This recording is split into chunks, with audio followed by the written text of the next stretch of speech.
உறவுகளுக்கு அன்பான வணக்கங்கள். உரிமையியல் வழக்கில் கைது நடவடிக்கை அவசியமா? இது தொடர்பாக சென்னை உயர்நீதிமன்றம் ஒரு வழக்கில் தீர்ப்பளித்திருக்கிறது.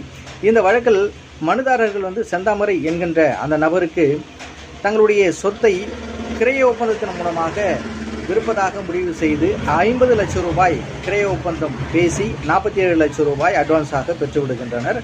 பிற்பாடு இந்த மனுதாரர்கள் அந்த செந்தாமரை என்கின்ற நபருக்கு அந்த சொத்தை கிரயத்தையும் முடிக்கவில்லை, பணத்தையும் திருப்பி தரவில்லை. செந்தாமரை அதன் அடிப்படையிலே அவர் காவல்துறையை அணுகி ஒரு புகார் ஒன்றை அளிக்கிறார்.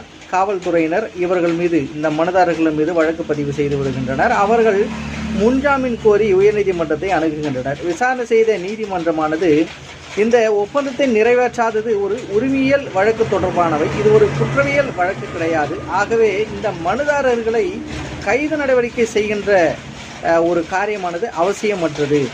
உரிமையியல் வழக்குகளில் கைது நடவடிக்கை அவசியமற்றது என்று சொல்லி இந்த தீர்ப்பிலே சொல்லப்பட்டு இருக்கிறது. ஆகவே அந்த மனுதாரர்கள் கோரிய முன்ஜாமீனை வழங்கி உத்தரவிடுகிறார் நீதியரசர். இதை பற்றி நீங்கள் தெரிந்து கொள்ளுங்கள். நன்றி.